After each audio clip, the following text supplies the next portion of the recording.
We thank you for President Trump. We thank you for this opportunity, for all that you're doing, and we secure this in the name that is above all names, the name of Jesus. Amen. Amen. Thank you very much, Paula. Thank you, sir.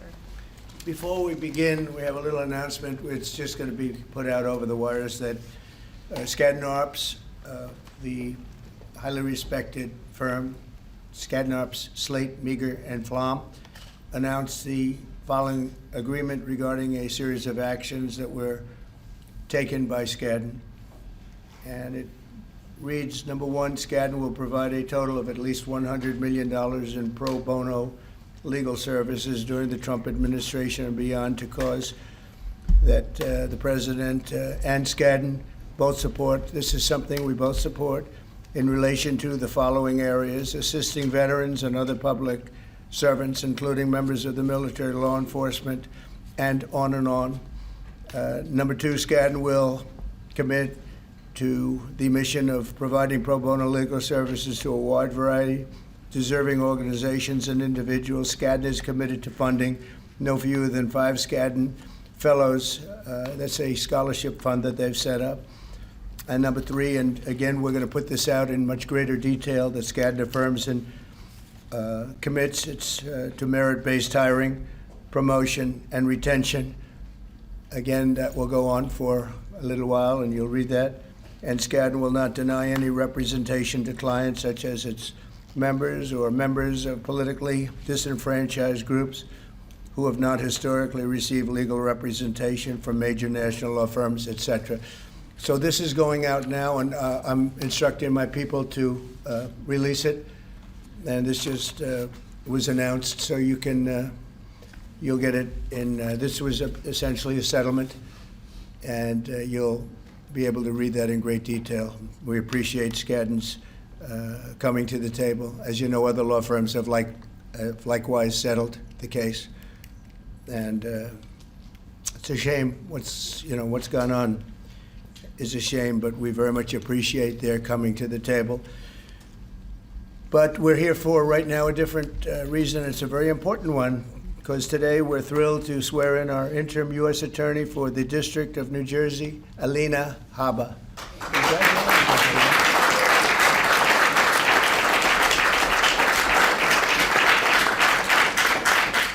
And I want to just congratulate, along with your husband Greg and your children, your wonderful parents who I've gotten to know over the years, great parents and a great family, so congratulations. And to Luke, Chloe, and Parker, that's great. You're proud, right, of your father and your mother, right? Both. Not just your mom, right? Your father, too. He's done pretty well. He's a good guy and very successful man. I also want to thank Attorney General Pam Bondi. She's been incredible, by the way. She's, I don't want to brag, but I've been watching her for the last couple of weeks, and she's been incredible. Thank you very much, Pam.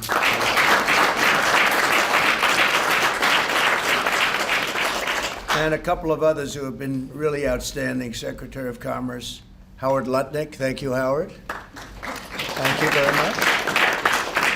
And I think I see Scott there. This is somebody that's done incredibly well at the Treasury. Nobody's going to outfox Scott, right? Nobody. And he's waiting for Liberation Day, right? Which is April 2nd. We wanted to do it April 1st, but that has some negative connotation. And I see Sebastian Gorka there. Thank you, Sebastian, very much. That's very much. Kevin, thank you very much. We have great people. Susie Wiles, most powerful woman in the world. We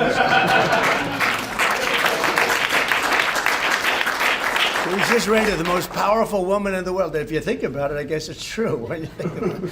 Anyway, thank you, Susie. And Director Kash Patel. Where's Kash? Kash is fantastic. Fantastic. Thank you, Kash. So Alina is a proud New Jersey native. She was born and raised in Summit and now lives in Bernardsville with her family, beautiful area of our country. After a career leading a successful law practice in the state, very successful, Alina joined my legal team several years ago and helped spearhead the effort to defeat the corrupt and grotesque weaponization of our justice system, and she was very effective at doing it. And I want to thank you for doing it. You took a lot of abuse And now they're all sort of apologizing, so but we appreciate it. Great job you did. Thank you very much. And thank you, Greg, for allowing her to do it, because your life wasn't made any easier, was it? Huh? They even came after him. They didn't come after the kids. They would have waited about a year or two. You're very lucky. You're very lucky. But through her work, Alina became a nationally recognized warrior for the fair, equal, and impartial rule of law. She also serves as a key member of my successful 2024 campaign for president. You saw her doing a lot of explaining and doing it very well. And upon my inauguration, she joined the White House as senior staff. She was a senior staff member as the counselor to the president, and she counseled me very well. Alina has been named to the Super Lawyers Rising Stars list every year since 2014, and also earned a spot on the top 100 lawyers in America numerous times. As a young person, it's very unusual to have achieved that. As U.S. Attorney for New Jersey, Alina will work tirelessly to weed out crime and corruption and restore law and order to the Garden State, as we call it. It's the Garden State. It's a great place. I think it's highly underrated. It's a great place to be and to live, and we all love it. Under the last administration, violent crime in New Jersey, however, rose more than 60%. And under the last administration, violent crime throughout the country rose at levels that are higher than that and unacceptable. And we're bringing it down, and we're getting rid of a lot of bad people. They're being taken out. And we hope this court system that's become so active all of a sudden in trying to protect some very, very bad people of crime, they have to stop. They have to let us do the job. We were elected to do the job. They shouldn't be interfering in that. It's a very sad thing that's going on. Nobody can even believe it. They'd rather have them stay in our country. These are murderers in many cases and people about as bad as we've ever seen. And they have to let us do the job. They have to let Cash and Pam and everybody else do their job. Alina will take on the violence and the law-breaking in Newark, however, and Camden and all parts of New Jersey, and she'll be as good as it gets because there's a lot of bad things happening there too. She'll stop the graft and corruption in Trenton, and she'll persecute human traffickers, gang members, illegal aliens, and criminal cartels to the fullest extent of the law. And between Pam and Alina, you don't want them after you, I can tell. I watched Pam 2 days ago talking about what was so unfair to a patriot, what was happening, and she said, "We're watching you, we're looking for you, and you're not going to get away with it." And I said, I wouldn't want to have her after me. You did very well. I think a lot of that stuff has stopped. They watched and they said, who needs this, right, Pam? So thank you very much. Really amazing job that you're doing. So, Alina, I want to congratulate you now. I will ask Pam, our Attorney General, to come up and do the honors of swearing in. And this is a great day for law enforcement in our country. Thank you very much. Thank you.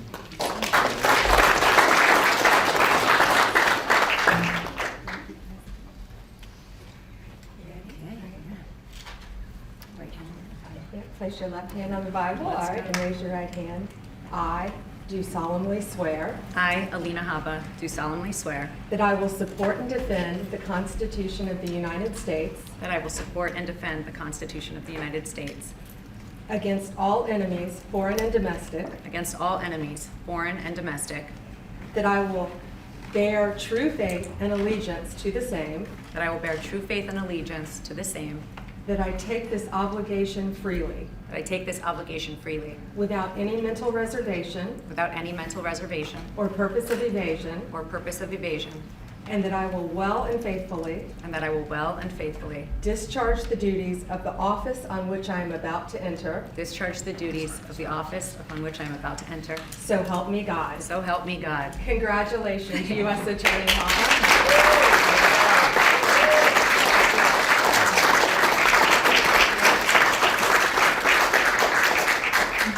Thank you so much, President Trump. Thank you, Pam Bondi. Thank you, more importantly, to every person in this room. There are so many people that I won't even try to start naming them.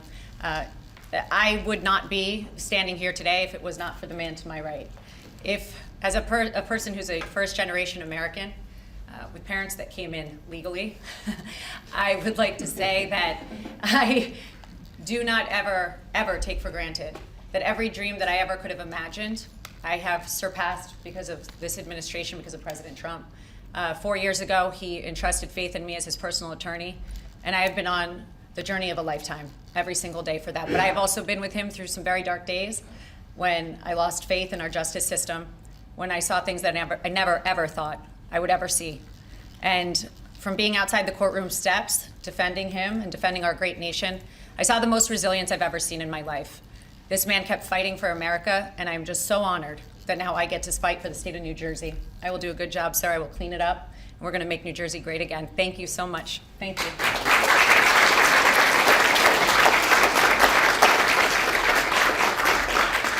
Thank you very much.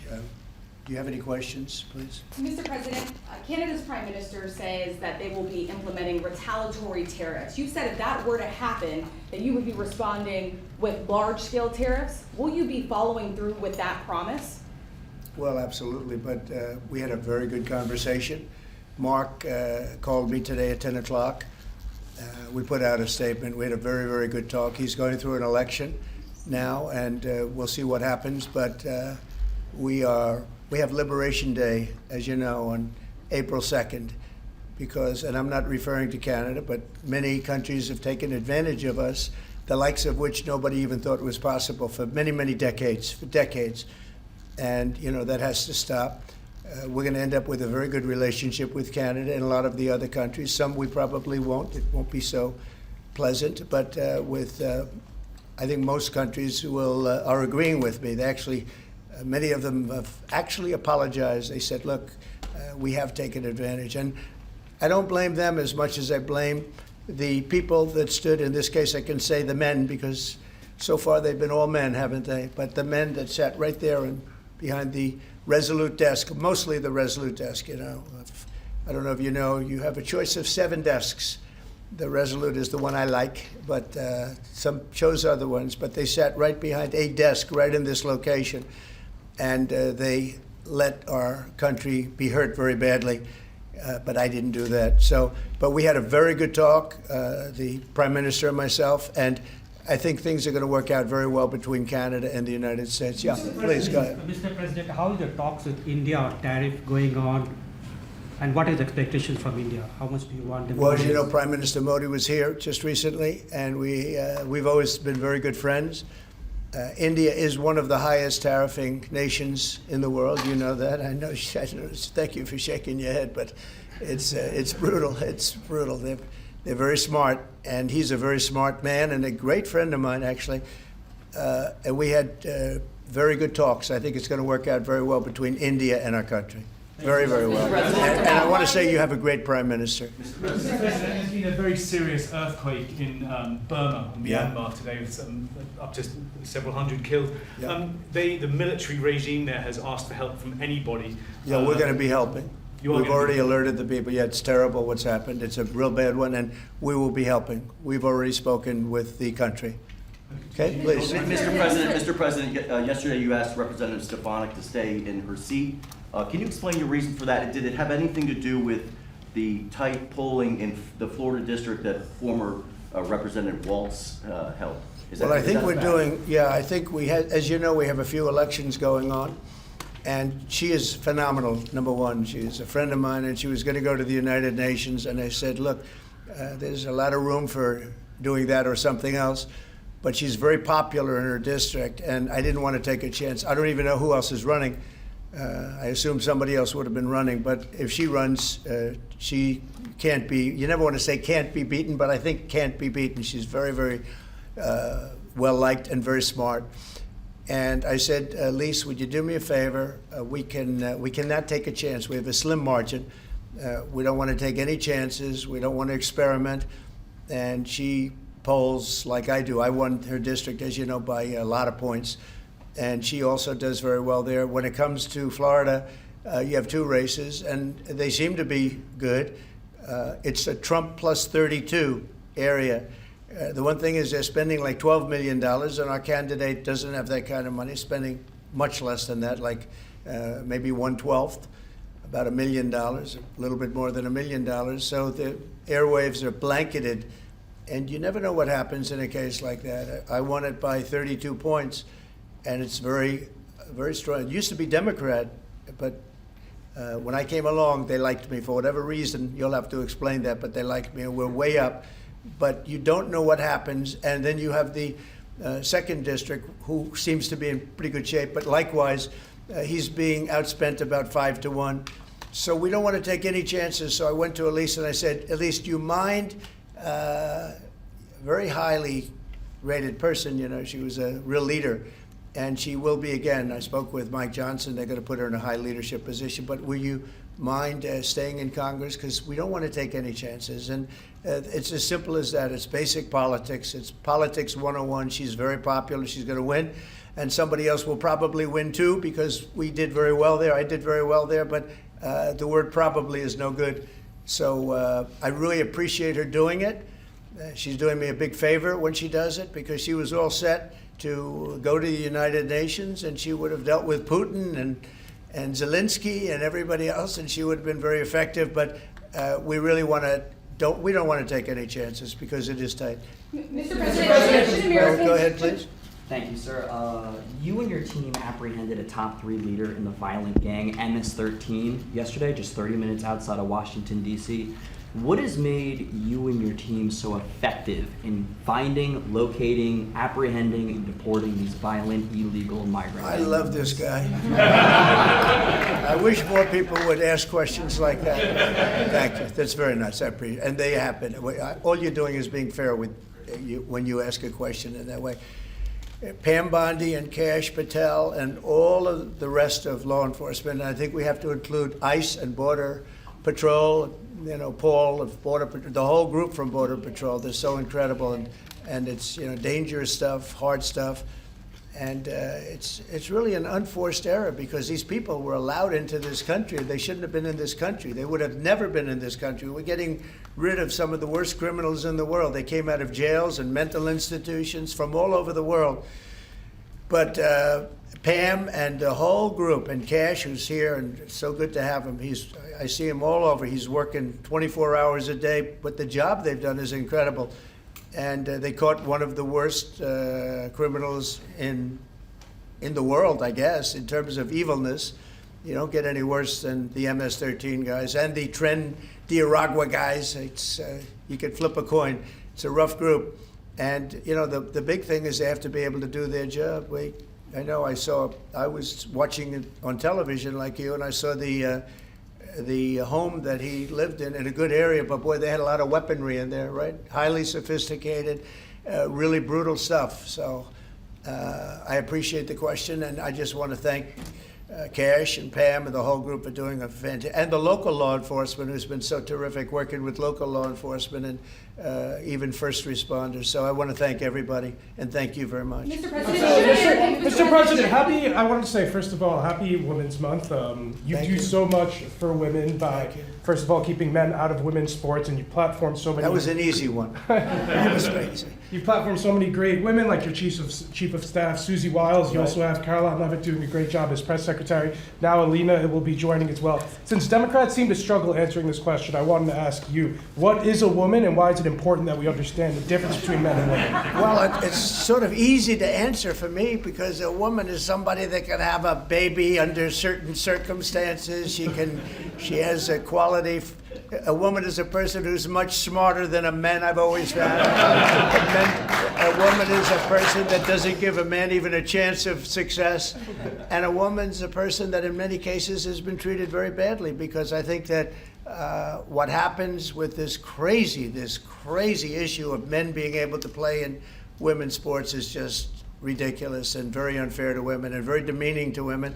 And that's got to be about a 94%. I read today it was a 94% issue. And I watched the other day, I watched a congressman, a well-known Democrat congressman, fighting for the fact that men should be allowed to compete essentially in women's sports. And I say, I hope they keep that going, because they'll never win another election. That's a big deal. But women are basically incredible people, do so much for our country, and we love our women, and we're going to take care of our women. Mr. President, just asking, Mr. President. Go ahead. What was your reason for pardoning Trevor Milton? highly recommended by many people, that was taken advantage of. He did a business deal like in Utah, as I have it, and I think he was exonerated, and then they brought him into New York. We had a rough road, I mean, he was exonerated. It was a big celebration. Again, I don't know him, but they say it was very unfair, and they say the thing that he did wrong was he was one of the first people that supported a gentleman named Donald Trump for president. He supported Trump. He liked Trump. I didn't know him, but he liked him. It was in Utah, and they went after him. They went after his family. They went after his businesses. And he was, I believe, exonerated, and then they went after him again, and they brought him this time into Manhattan, and he had nothing to do with Manhattan. And they got him, and I said, that's unfair. There are many people like that. They support Trump, and they went after him. You don't realize this is a vicious group of people that were in this office before us. This is a vicious group. They're violent. What they were doing to people, and you could go story after hundreds and even thousands of stories, and they went after this man. And when I heard about it, I said, nope, not going to happen. They destroyed 5 years of his life. He fought for 5 years of his life, and he did nothing wrong. And he's a good person. And basically, I had these fantastic recommendations about him from people that you know very well, all top-of-the-line people. They thought it was a horrible thing. There are many such cases, by the way, many such cases. Mr. President, should Americans buy cars now if they want to avoid higher prices? Thank you, Mr. President. Have you spoken with Vladimir Putin about buying weapons from Iran and from North Korea? Not about specifically that, no, I haven't. Well, that seems to be an issue that you want to make important is... Well, I'm making all issues important. You got a lot of important issues. You also have the children issue that's important, you know. A lot of children are living in Russia right now.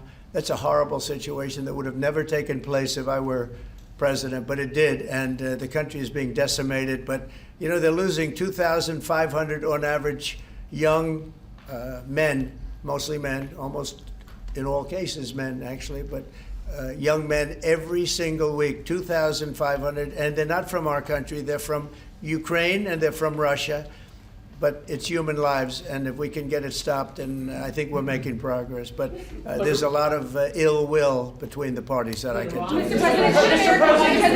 President, should Americans buy cars now if they want to avoid higher prices? And then just to follow No, I don't think so. I think you're going to have a country that's going to boom. I just spoke to Tim Cook of Apple. He's investing $500 billion in the United States, which he would have never, he told me, I would never have done it if you lost the election, and I would have never done it if there wasn't a tariff system that is an incentive for people to come. And remember, there are no tariffs. All you have to do is do your work right here.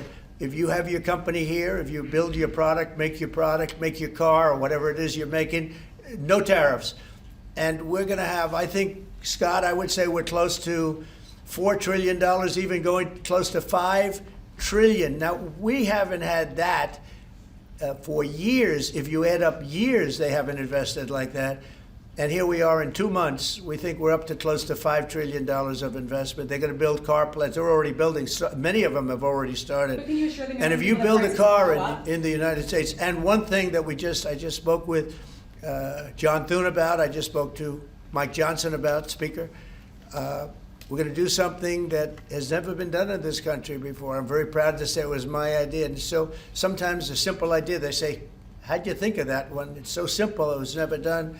If you buy a car in the United States that's made in the United States, if it's manufactured here, when you borrow money, if you borrow money, you have interest payments, we're going to let you deduct the interest payment for income tax reasons. And I think that's going to more than pay for itself. I think people are going to be, they've never had a deduction. You know, deductions are supposed to be for like rich people, and it's unfair to have that. But rich people are, I think I know more about deductions than any human being on earth. But, you know, the truth is that people that are middle income people that buy a car and actually have to borrow money, they're going to now get an interest deduction on their car if it's made in the United States. If it's made someplace else, that won't take place. But car companies, as you know, are already expanding and building new plants. They've already started. And I think you're going to see numbers. Howard, you're seeing it, and Scott, you're seeing it. You're going to see numbers the likes of which you've never seen before. Yeah, please go. The vice president is in Greenland right now. Do you have plans to expand U.S. military presence in Greenland? Is that part of a plan? Well, we're to getting annex along the very well island? with Greenland. We get along very well with Denmark. We've always had a good relationship. Denmark does a lot of business in the United States. We don't do so much there, but they do a lot of business in the United States. And I think they want to see, I think everybody wants to see that work out. We need Greenland, very importantly, for international security. We have to have Greenland. It's not a question of, do you think we can do without it? We can't. If you look at Greenland right now, if you look at the waterways, you have Chinese and Russian ships all over the place. And we're not going to be able to do that. We're not relying on Denmark or anybody else to take care of that situation. And we're not talking about peace for the United States. We're talking about world peace. We're talking about international security. And right now, you look at it, you have warships all over the place going through right along Greenland. We're not going to let that happen. We cannot let that happen. Or if it's going to happen, we have to be protective of our country. And more importantly, right now, it's really protection not only of our country, of the world. So Greenland is very important. In modern day weaponry makes Greenland. 100 years ago, less so. But also, would you like to visit Greenland? If you notice, also some of those, you could call them roadways, okay? They're water roadways, but some of those areas are opening up, and they're opening up icebreakers out there. They're opening them, and by just nature, they're opening up, and they're headed right into China, right into Russia, and we have no choice.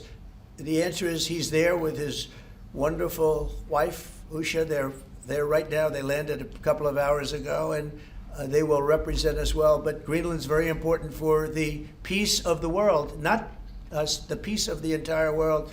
And I think Denmark understands it. I think the European Union understands it.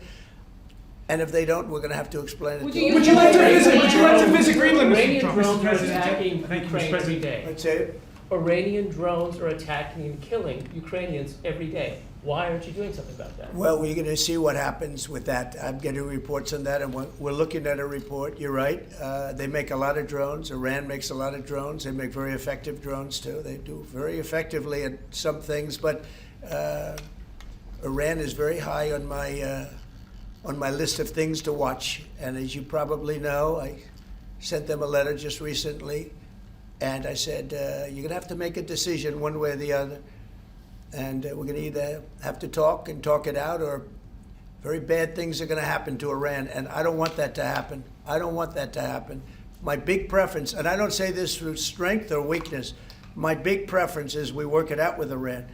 But if we don't work it out, bad things are going to happen to Iran.